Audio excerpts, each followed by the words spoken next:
솔로몬이 말한 이 전도서 이 시절에 솔로몬이 말한 그 당시의 모든 말씀이 여전히 오늘 이 사회에도 일어나는 것을 똑같이 볼 수가 있습니다. 여러분, 우리에게는 힘들고 어려운 일들을 우리가 많이 만나지만 그럼에도 우리에게 있어서 참된 소망은, 참된 희망은 하나님밖에 없다는 것을 우리가 깨닫습니다. 오늘 우리가 이 전도서 말씀을 통하여 세상의 온갖 불의와 또 세상의 온갖 슬픔이 있다 할지라도 우리가 그것에 너무 집착하지 말고 오히려 그런 가운데서도 우리에게는 소망을 주시는 하나님이 계시다는 것을 믿으시고 오늘 하나님 앞에 믿음으로 나아가는 은혜의 시간이 되기를 소망합니다. 우리가 지난 시간에 이 땅에 일어나는 인생들의 4가지 인생 중에 2가지 인생을 살펴보았습니다. 첫 번째는 학대받는 인생을 살펴보았습니다. 힘 있는 자가 여전히 힘없는 자를 학대하는 것이 오늘날 이 세상입니다. 여러분, 오늘 어떻게 보면 우리 한국에, 대한민국에 있어서 일어나서는 안 되는 일이 일어났죠? 어떻게 보면 학대받는 인생은 힘 있는 자가 힘 없는 자를 학대받는 그런 인생일 수도 있지만 어떻게 보면 이런 큰 슬픔 가운데 엄청난 정신적인 이런 스트레스 때문에 학대받는 그런 사람들이 많이 있는 것 같습니다. 여러분, 특별히 오늘 일어난 일들을 통해서 우리가 남겨진 유가족들을 위해서 우리가 함께 기도하고 그들을 함께 위로했으면 너무나도 좋겠습니다. 비록 우리가 인간의 말로는 그들에게 진정한 위로가 되지 않는다 할지라도 하나님만이 진정한 위로가 된다는 것을 우리가 알려주고 또 우리가 기도함으로 그들의 눈에서 우리가 눈물을 닦아내었으면 너무나도 좋겠습니다. 그리고 2번째 인생은 시기심으로 경쟁심에 사로잡힌 인생이라고 말씀을 드렸습니다. 우리가 가끔 시장에 가보면 꽃게를 잡아놓은 그 꽃게를 어떤 한 통에다가 그렇게 그 꽃게를 가두어 두는 모습을 볼 수가 있습니다. 근데 그 꽃게를 이제 그물망을 해가지고 그 통을 덮어 놓는데 근데 그 뚜껑을 열어놓지 않습니다. 우리가 생각할 때는 뚜껑이 열려 있으니까 꽃게가 쉽게 탈출할 것 같은데 그렇지 않다고 합니다. 한 꽃게가 올라가려고 탈출하려고 올라가면 뒤에 있는 꽃게가 그것을 자꾸 잡아 내린다는 겁니다. 그래서 한 마리도 꽃게가 탈출을 못한다는 이야기입니다. 어떻게 보면 이 꽃게의 인생이 우리 사람의 인생하고 똑같은 것을 볼 수가 있습니다. 우리가 선한 경쟁을 하면 좋은데 시기심으로 어떻게 해서든지 저 사람을 낮추려고 내리려고 오늘날 인간사가 똑같다는 겁니다. 여러분, 하나님은 우리에게 선한 일에 경쟁을 하기를 원하십니다. 그래서 합력하여 선을 이루라고 말씀하시죠. 우리는 시기심으로 경쟁하는 것이 아니라 하나님의 나라에 선한 마음으로 합력하여 주님의 나라를 이루어가는 우리 모두가 되었으면 너무나도 좋겠습니다. 그리고 오늘 이제 3번째로 볼 것인데요. 바로 남과 어울릴 줄 모르는 인생에 대해서 이야기를 하고 있습니다. 여러분, 이 사람은 다른 사람과 전혀 어울리지 못합니다. 쉽게 얘기하면 독립심이 너무나도 강하다는 이야기입니다. 자기가 세상에서 제일인 줄 압니다. 그래서 뭐든지 합력하는 것이 아니고요, 혼자서만 일을 하는 것이 직성이 풀립니다. 바로 독불장군식으로 일을 합니다. 여러분, 이런 사람의 마음의 특징이 있죠? 혼자서만 일하는 사람의 마음의 특징은 평안함이 없다는 겁니다. 여러분, 예수님이 마르다 가정을 신방하시죠? 마르다 가정을 신방하는데 그 마르다의 마음에는 평안함이 없었다는 겁니다. 왜 평안함이 없었을까요? 자기 혼자만 일을 한다고 생각하니까 그 마음에 평안함이 사라졌다는 이야기입니다. 여러분, 7절 말씀에 보면 내가 또다시 해 아래에서 헛된 것을 보았도다 이렇게 이야기하죠. 여러분, 남과 어울릴 줄 모르는 인생은 혼자서만 일을 하다 보니까 헛된 인생, 바람을 잡는 인생과 똑같다는 이야기입니다. 그래서 오늘 8절 말씀을 주시는 겁니다. 우리가 8절 말씀을 우리가 조목조목 우리가 한번 살펴보기를 원하는데요. 여러분, 어떤 사람은 아들도 없고 형제도 없다고 이야기를 합니다. 쉽게 얘기하면 가족이 없다는 겁니다. 여러분, 우리에게는 때로는 육신의 가족이 없을 수는 있습니다. 근데 우리에게는 좋은 말이 있잖아요. 바로 이웃사촌이라는 말이 있잖아요. 비록 나에게는 형제가 없고 자녀가 없다 할지라도 우리 옆에는 늘 우리와 함께 관계하는 이웃사촌이 있다는 겁니다. 그 이웃이 우리의 가족이 될 수가 있다는 겁니다. 근데 오늘 이 말씀에 보면 이 사람에게는 아무도 없이 홀로 있다고 이야기를 합니다. 철저하게 혼자입니다. 아내도 없고요. 친구가 있는 것도 아니고 그리고 같이 일하는 사람도 있는 것도 아닙니다. 철저하게 혼자 일합니다. 그러면서 그가 뭐라고 이야기합니까? 그의 모든 수고에는 끝이 없도다. 여러분, 그가 아무리 노력하고 아무리 수고를 해도 이 수고와 이 일은 끝이 나지 않는다는 겁니다. 근데 오늘 이 사람이 왜 혼자서 이렇게 살아가는가? 그 이유를 우리에게 밝혀주고 있는데요. 오늘 말씀해 보면 그의 눈은 부요를 족하게 여기지 아니한다고 이야기를 하고 있습니다. 여러분, 왜 이 사람이 혼자서 일할까요? 왜 다른 사람과 협력하면서 일을 하지 않을까요? 그것을 쉽게 얘기하면 자기가 벌어놓은 부를 자기 혼자 다 독차지하기 위함입니다. 아니, 자기 혼자 벌어놓은 것을 자기 혼자 다 쓰기에도 부족하다고 느끼기 때문입니다. 여러분, 다른 상황과 동업해서 일을 하게 되면 어떻게 될까요? 얻은 수익을 그 동업자하고 반반 이렇게 나눠야 되지 않습니까? 그것이 싫다는 겁니다. 내가 열심히 벌어서 내가 땀을 흘려서 벌은 거 나만을 위해서 써야 된다는 겁니다. 나만을 위해서 쓰는 것도 지금 부족하다고 이야기를 하는 겁니다. 그러니까 이 사람 마음에 그 어떤 것도 그 마음에 양이 차지 않는 겁니다. 결국에 허전한 마음이 되어서 무엇이라고 말을 하냐면 내가 누구를 위하여는 이같이 수고하고 나를 위하여는 행복을 누리지 못하게 하는가. 쉽게 얘기하면 아무런 행복도 누리지 못하고 살고 있다는 이야기입니다. 여러분, 오늘 우리가 이 사람의 말한 것을 조목조목 살펴보면 여러분, 과연 이 사람은 누구를 위해서 수고한 걸까요?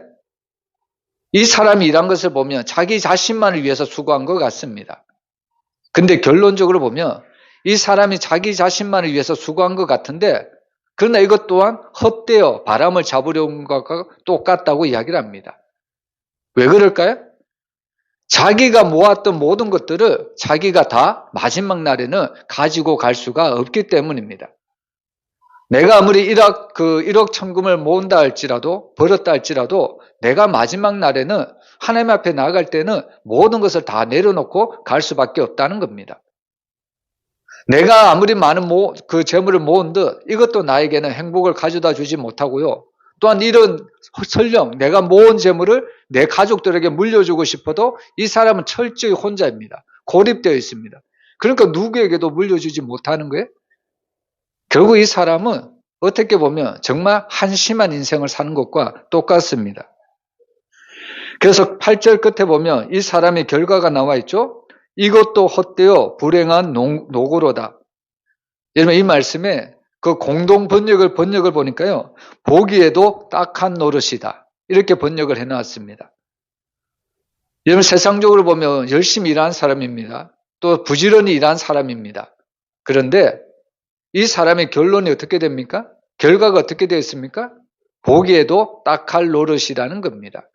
자기 자신만을 위해서 사는 인생이 그렇다는 겁니다. 여러분, 그래서 솔로몬은 9절 이하에서 바로 협력의 중요성을 우리에게 이야기합니다. 우리 9절 말씀 한번 같이 읽어볼까요? 두 사람이 한 사람보다 나음은 그들이 수고함으로 좋은 상을 얻을 것입니다.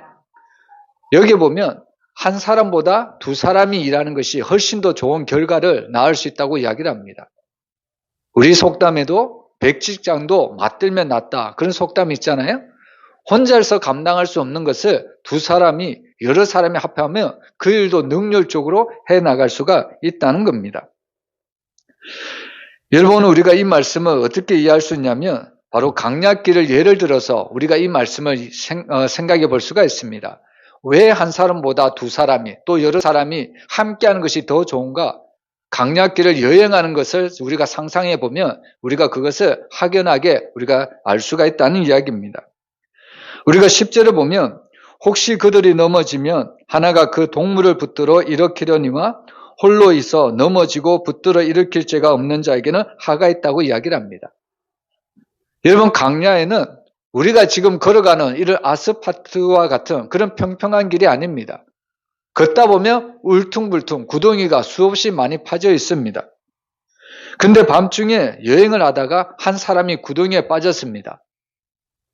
근데 만약에 밤중에 여행을 하다가 같이 여행하는 사람이 있으면 친구가 구덩이에 빠져 있으면 그 친구를 건져낼 수가 있는 거죠. 근데 친구 없이 홀로 여행을 하다 보면 결국에 이 구덩이에 빠져서 죽을 수도 있다는 이야기입니다. 그리고 강야는 일교차가 너무 심한 곳이죠. 낮에는 아주 덥고 밤에는 매우 추운 곳이 강야입니다. 그래서 우리가 11절 말씀에 보면 또 두 사람이 함께 누우면 따뜻하거니와 한 사람이면 어찌 따뜻하랴. 여러분, 우리가 추운 겨울날 그 따뜻한 외투를 입고 우리가 그 밖에 나가지 않습니까? 근데 우리가 아무리 따뜻한 외투를 입는다고 할지라도 여러분, 강야길에는 여러분 한 사람이 걸어 다니기에는 너무 춥습니다. 너무 힘듭니다. 그래서 사실 두 사람이나 세 사람이나 함께 있으면, 함께 몸을 이렇게 안고 있으면 그 체온이 따뜻하게 전달될 수가 있다는 이야기죠. 여러분, 예수님도 바로 우리 가운데 비유 가운데 이런 말씀하셨습니다. 바로 사마리아 비유를 우리에게 말씀해 주셨죠. 어떤 사람이 예루살렘에서 예루고로 내려가다가 강도를 당했습니다. 그리고 있는 것을 다 빼앗기고 실컷 얻어맞고 거의 죽을 뻔했다는 거죠. 여러분, 이처럼 강약길은 매우 위험하고 어떻게 보면 자기의 생명도 잃을 수도 있다는 겁니다. 그래서 오늘 전도자는 결론적으로 오늘 두세 사람이 우리와 함께하는 것이 왜 나은가 오늘 12절에서 밝혀주고 있습니다. 여러분, 12절 말씀 우리 한번 같이 읽어보겠습니다. 한 사람이면 패하였거니와 두 사람이면 맞설 수 있나니 세 겹줄은 쉽게 끊어지지 아니하느니라. 여기 보면 1, 2, 3의 법칙이 나옵니다. 1, 2, 3. 여러분, 한 사람이면 어떻게 됩니까? 패한다고 이야기를 합니다. 근데 두 사람이면 어떨 수 있습니까? 맞설 수 있다고 이야기하죠. 그리고 세 사람이면 어떻게 됩니까? 쉽게 끊어지지 않아야 한다고 말합니다. 바로 세 사람이면 든든하다는 이야기죠. 이것이 바로 우리가 인생을 살아가는 바로 그 지혜라는 것을 우리에게 밝혀주고 있습니다. 여러분, 세상은 결코 혼자서 독불장군으로 살아갈 수가 없습니다. 그래서 하나님은 항상 우리 주변에 바로 이웃을 두셨다는 거죠. 여러분, 하나님이 왜 우리에게 이웃을 주셨을까요? 바로 저 이웃을 통해서 하나님은 나에게 도움을 허락해 주시기 위해서 이웃을 주셨다는 것을 우리가 생각해 보아야 합니다. 여러분, 하나님은 아담을 처음 만드셨죠? 근데 하나님은 아담이 독처하는 것이 좋지 못해서 하와를 만들어 주셨습니다. 여러분, 하와는 어떤 존재일까요? 어떤 존재로 하와를 바로 만들어 주셨습니까? 아담을 돕는 자로 베풀어 주셨다는 겁니다. 여러분, 우리가 세상을 살아보면 이 이치를 우리가 흔히 깨달을 수가 있습니다. 여러분, 남자가 강할까요? 여자가 강할까요? 누가 강하다고 생각합니까? 겉으로 보면 남자가 강한 것 같죠? 근데 그 남자를 움직이는 사람이 누굴까요? 여자입니다. 여자. 그죠? 그래서 우리는 늘 배워야 합니다. 누구를 배워야 될까요? 여러분, 누구를 배우면 평생 동안 살아가야 될까요? 배우자를 배우며 살아가야 합니다. 그래서 이름이 뭐라고요? 배우자. 그래서 이름이 배우자예요. 예. 여러분, 하나님은 아담이 독처하는 것이 좋지 못해서 돕는 자의 배필로 바로 하와를 만들어 주셨다는 겁니다. 바로 힘으로는 남자가 더 강할 수 있죠. 근데 어떻게 보면 정신적으로도 보면 어떻게 보면 믿음으로 신앙적으로 봐도 남자보다 우리가 보통 봐도 여성분들이 훨씬 더 바로 믿음이 강하고 신앙이 강한 것을 볼 수가 있습니다. 그래서 남성분들 아내 말을 잘 들어야 가정이 평안한 줄 믿습니다. 예. 여러분, 이처럼 한 사람이면 피할 수밖에 없고요. 그리고 두 사람은 맞설 수 있고요. 세 사람은 쉽게 끊어지지 아니한다. 즉 인생사에서 승리의 삶을 살 수 있다고 이야기를 하고 있습니다. 여러분, 세상 사람들이 살아가는 특징이 있습니다. 무엇을 위주로 살아가냐면 물질 위주로 살아갑니다. 그래서 뭐니 해도 머니가 최고다 이런 말이 나오는 거죠. 그러면 하나님의 사람들은 무엇을 제일 최고의 위주로 살아가야 될까요? 여러분, 저와 여러분은 하나님 중심으로 하나님을 최고로 우리가 여기며 살아가야 될 줄로 믿습니다. 이것이 참된 신앙인의 자세라는 거죠. 여러분, 오늘 우리에게 있어서 정말 하나님이 우리에게 최고로 중요하다는 것을 우리가 생각하고 믿는다면 우리는 하나님께서 이 땅에 두신 모든 하나님의 형상을 지음받은 그 이웃을, 그 사람을 우리가 생각하고 그 이웃을 위해서 우리가 사랑을 흘려보내는 그런 삶을 살아가야 된다는 이야기입니다. 여러분, 예수님의 비유 가운데 나오는 어리석은 부자가 있죠? 여러분, 이 어리석은 부자는 한 해 농사를 너무나도 잘 지었습니다. 너무나도 풍년이 들었어요. 근데 그 풍년이 든 그 수많은 농작물을 거두고 그 부자가 어떤 생각을 합니까? 자기가 많이 거둔 열매들, 그 곡식들, 창고를 더 많이 지어서 이 창고에 내가 거둔 이 열매들을 모아서 내가 이 열매들로 인해서 나는 날마다 평안하게 살 것이다. 이런 생각을 하는 거죠. 이웃들에게는 전혀 흘려보내지 않고 자기 자신만을 위해서 가두어둡니다. 그때 하나님은 뭐라고 이야기합니까? 이 부자에게 어떤 별명을 붙여주나요? 어리석은 자요. 어리석은 자요. 오전에도 얘기했지만 어떤 사람이 어리석은 자입니까?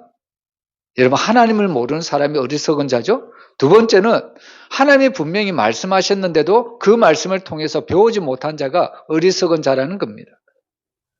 어떻게 보면 이 부자는 자기가 가진 모든 것들을 나는 평생 동안 먹고 누리며 낙을 즐길 수 있다, 이렇게 생각했는지도 모릅니다. 근데 그렇게 생각했던 부자에게 하나님은 뭐라고 이야기합니까? 됐다. 그만 오늘 밤 나에게로 오라. 이렇게 이야기하는 거 아닙니까? 여러분, 그러면 내가 그동안 평생 동안 모았던 모든 것들은 결국 다 모아 이 땅에 두고 우리는 하나님께로 올라갈 수밖에 없다는 겁니다. 그래서 오늘 이 부자의 별명이 어리석은 부자라는 겁니다. 마치 이 세상에서 천년만년 살 것 같이 그렇게 생각했다는 거죠. 여러분, 하나님은 우리에게 이웃을 붙여주셨습니다. 이웃을 왜 붙여주셨을까요? 첫 번째로 이웃을 통해서 하나님이 나에게 도움을 허락해 주신다는 겁니다. 그리고 두 번째는요, 내가 그 이웃에 도움이 되어야 된다는 이야기입니다. 이렇게 서로 돕고 돕는 관계가 될 때, 이런 이렇게 협력적인 관계가 될 때 이 사회는 더욱더 따뜻하고 이 사회는 더 살기 좋은 세상으로 변하게 된다는 이야기입니다. 여러분, 하나님이 우리에게 물질을 많이 주셨죠? 여러분, 하나님이 주신 이 물질을 우리가 어떻게 하면, 하나님이 주신 이 물질을 우리가 어떻게 하면 더 많이 풍성하게 남길 수 있을까요?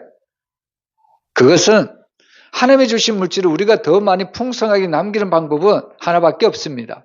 그 물질을 흘려보내는 겁니다. 하나님은 아브라함을 부르셔서 너는 복의 통로가 될 것이라고 말씀하시잖아요.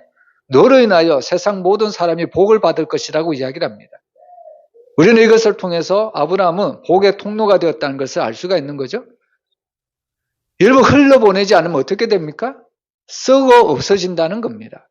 근데 우리가 흘려보내면 하나님은 더 많은 물질을, 더 좋은 것들을 우리에게 날마다 차고 넘치게 우리에게 부어주시는 줄 믿습니다. 그래서 항상 하나님은 우리의 이웃에게 항상 관심을 가질 것을 우리에게 말씀하십니다. 나를 사랑하는 것 같이 내 이웃도 내 몸과 같이 사랑할 것을 우리에게 이야기를 하고 있다는 겁니다. 그래서 에베소서 2장 10절에 보면 우리는 그가 만드신 바라 그리스도 예수 안에서 선한 일을 위하여 지으심을 받은 자라고 이야기를 합니다. 여러분, 우리가 이웃을 향하여 선한 일을 하는 것들 하나님은 너무나도 기뻐하신다는 거죠. 우리가 지극히 작은 자에게 한 것은 주님이 곧 나에게 한 것이라고 말씀해 주십니다. 그리고 지극히 작은 자에게 한 것을 주님은 나에게 한 것이라고 말씀하시기 때문에 우리가 그렇게 한 것을 한 개라도 우리의 상을 잃지 않겠다고 주님은 약속하셨습니다. 여러분, 오늘 우리는 정말 우리 옆에 있는 사람들을, 우리 옆에 있는 이웃들을 귀하게 여겨야 합니다. 어떻게 보면 그 이웃 때문에 내가 지금 여기에 있을 수 있고요. 또한 내의 도움으로 그 이웃이 살아날 수가 있다는 이야기입니다. 여러분, 우리가 이 세상을 살아갈 때 독불장군식으로 살아가지 마시고요. 항상 이웃과 함께, 또 우리 교회로 말하면 모든 성도들과 함께 주님의 나라를 이루면서 함께 행복한 신앙생활, 함께 행복한 사회생활을 우리 모두가 하기를 주의 이름으로 축복합니다. 그리고 네 번째로요. 네 번째 인생은 어떤 인생이냐면 세상 권력에 집착하는 인생이 있습니다. 우리 13절 말씀 우리 한번 같이 읽어보겠습니다. 가난하여도 지혜로운 젊은이가 둔하여 경고를 더 받을 줄 모르는 왕보다 나으니. 여기 보면 두 사람이 나오죠? 이제 두 사람이 나오는데, 이제 예를 들어서 왼편에 있는 사람을 바로 가난한 사람이라고 우리가 얘기를 해보면, 반면에 오른편에 있는 사람은 어떤 사람입니까? 왼편에 있는 사람은 가난한 사람이에요? 그럼 오른편에 있는 사람은 어떤 사람입니까? 왕이라고 이야기하잖아요? 그리고 왼편에 있는 사람은 가난한 사람이고, 그리고 오른편에 있는 사람은 바로 왕일 뿐만 아니라 그는 모든 것을 다 가진 사람입니다. 여러분은 이런 가난한 사람이 되기를 원하십니까? 아니면 모든 것을 가진 왕이 되기를 원하십니까? 여러분, 세상에는 이런 가난한 젊은이보다는 바로 이 왕, 모든 것을 가진, 비록 나이는 많지만 왕이 되기를 원하고 있습니다. 이것이 세상의 법칙이라는 거예요. 근데 성경은 누가 낫다고 이야기합니까?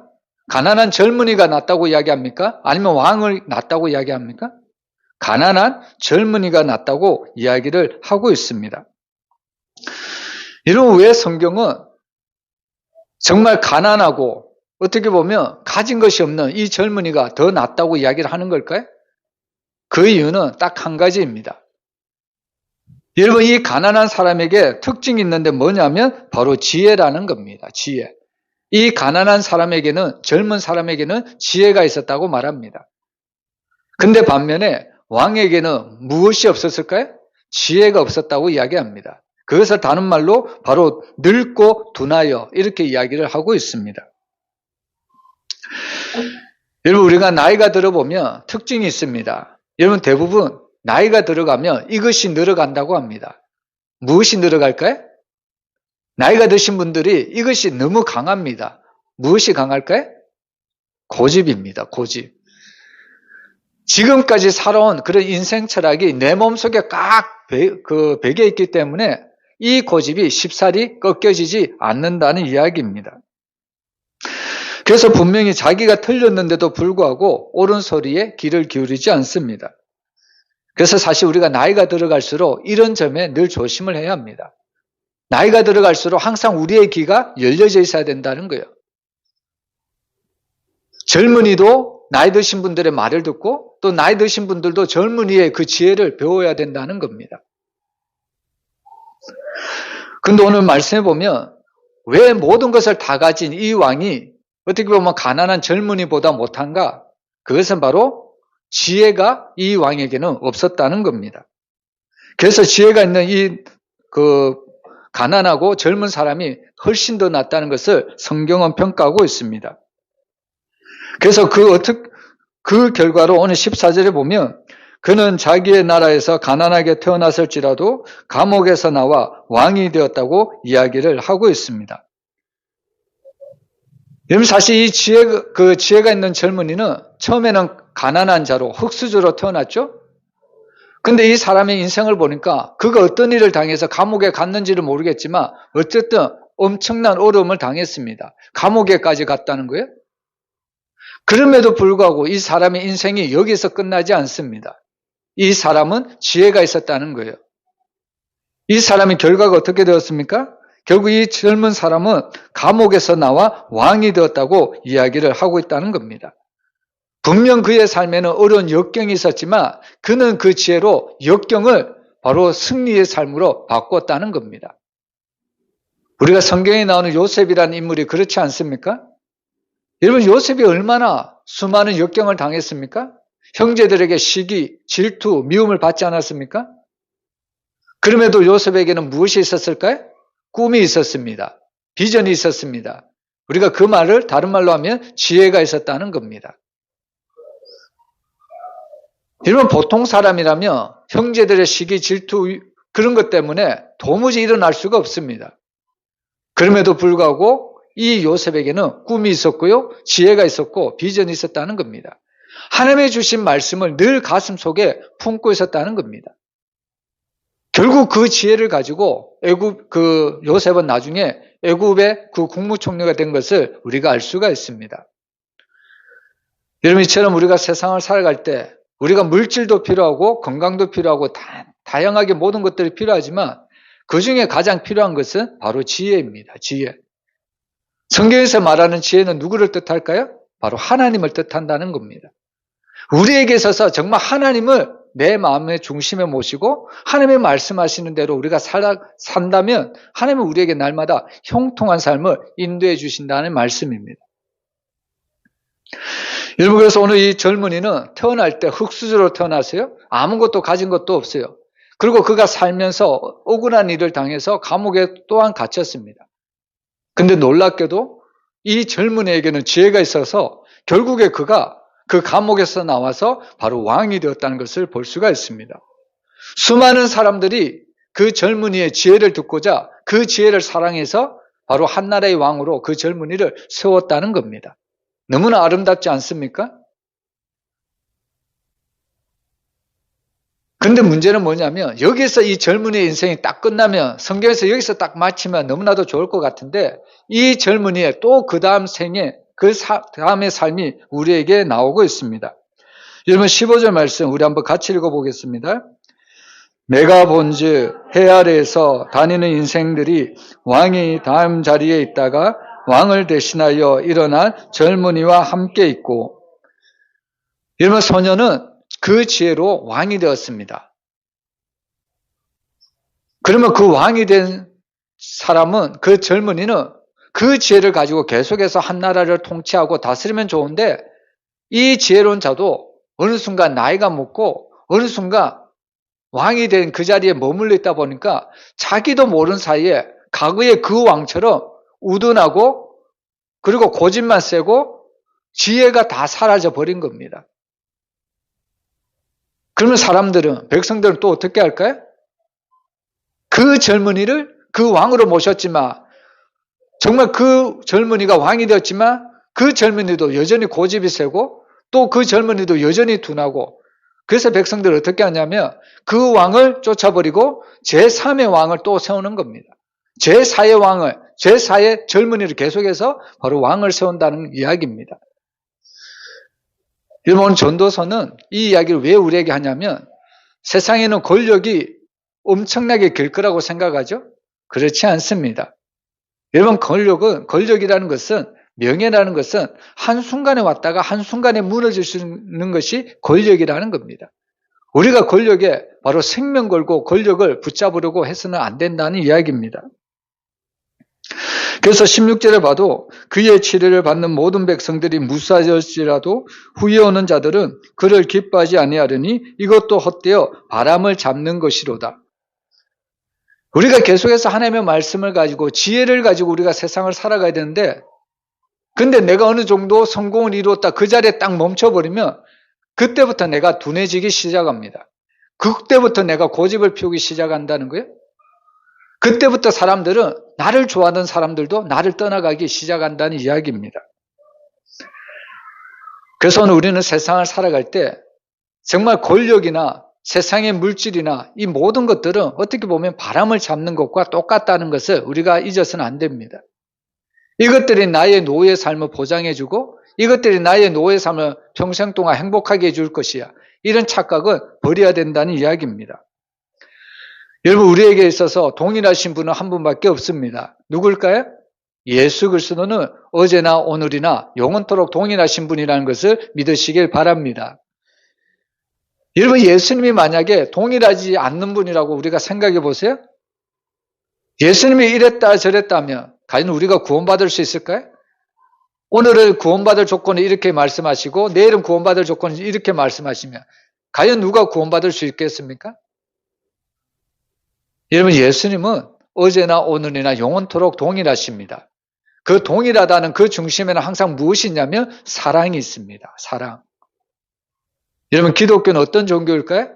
사랑의 종교라는 것을 믿으시길 바랍니다. 예수님의 사랑 때문에 오늘 우리가 이 자리에 있을 수 있고요. 우리가 믿음 생활을 할 수가 있습니다. 우리가 사실 우리가 세상을 살아보면 어떤 사람은 티끌 만한 실수를 했는데도 어떤 사람은 그 실수를 용납하지 못하고 그 실수 때문에 그 사람은 완전히 내쳐버리는 경우가 너무나도 많습니다. 여러분 부모가 자녀들을 키우지만 자녀들이 커오면서 얼마나 많은 실수를 합니까? 근데 그 실수 한 번 했다고 부모가 자녀를 버리면 어떻게 될까요? 남는 자녀 하나도 없습니다. 마찬가지죠.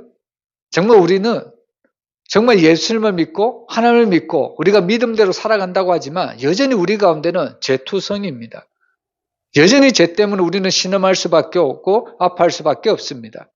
하나님의 영광보다는 반대일 경우가 훨씬 많은 거죠. 하나님의 영광을 가리울 때가 너무나도 많이 있습니다. 여러분, 사실 우리가 신앙생활 하면서 참 좋은 단어들이 너무 많습니다.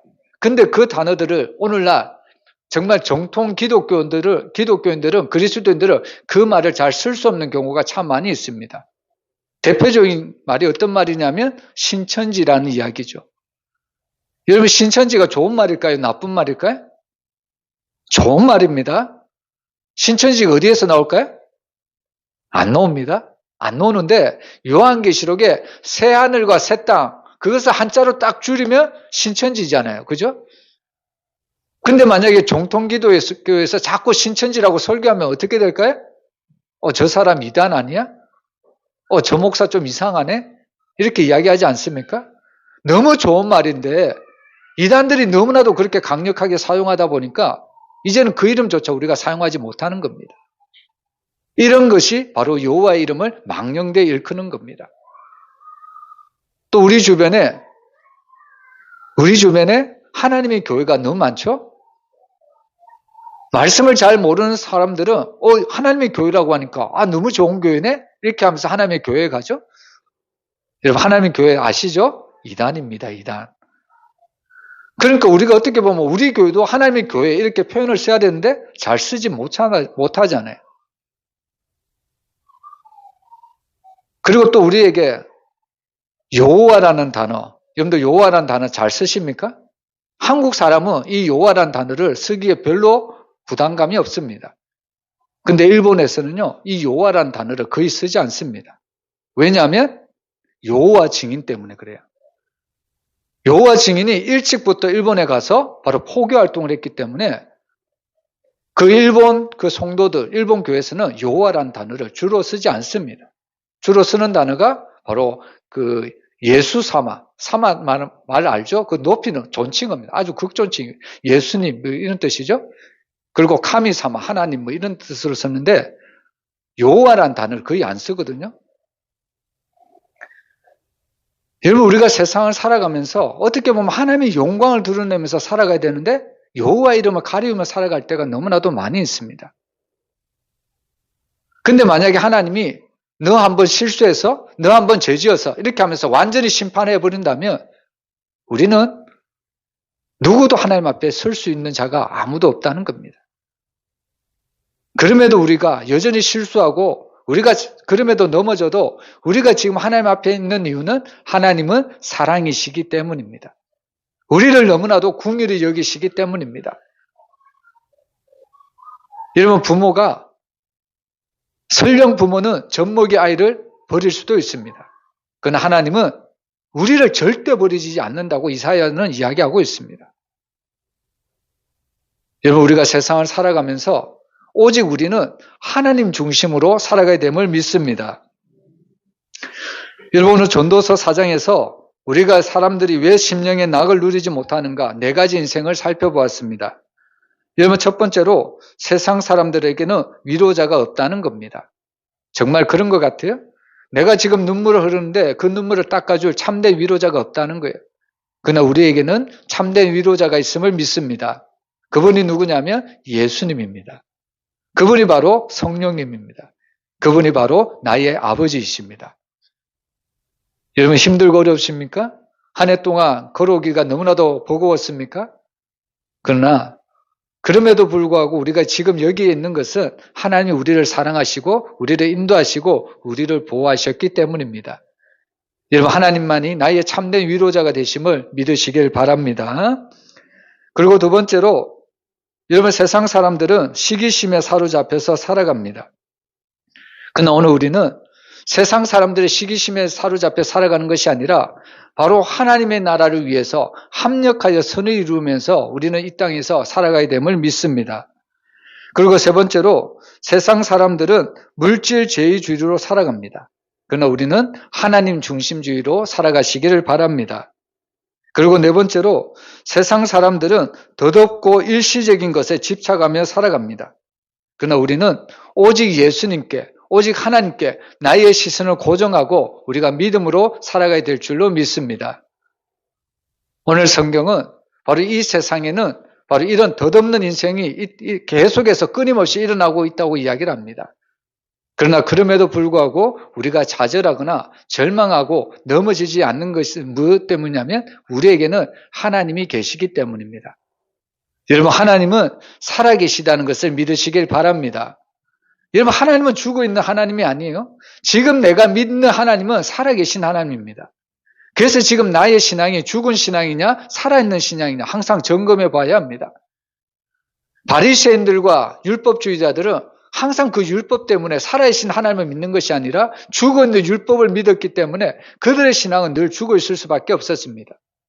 그래서 하나님이 주신 율법을 가지고 어떻게 합니까? 하나님께 영광을 돌리기보다는 그 율법을 가지고 백성들을 억압하고 백성들을 정죄하고 백성들을 심판하는데 그 율법을 사용했다는 겁니다. 여러분, 하나님이 우리에게 주신 말씀, 이 말씀은 우리에게 주신 목적이 있습니다. 이 말씀을 가지고 다른 사람을 살려내라는 겁니다. 살려내라는 것. 왜냐하면 하나님이 살아계시기 때문입니다. 하나님이 살아계시다면 오늘 우리도 그 살아계신 말씀을 가지고 죽어가는 영혼들을 살려내야 될 책임이 우리에게 있다는 겁니다. 여러분, 마지막으로 지금 한국 사회가 너무 힘들고 어수선하잖아요.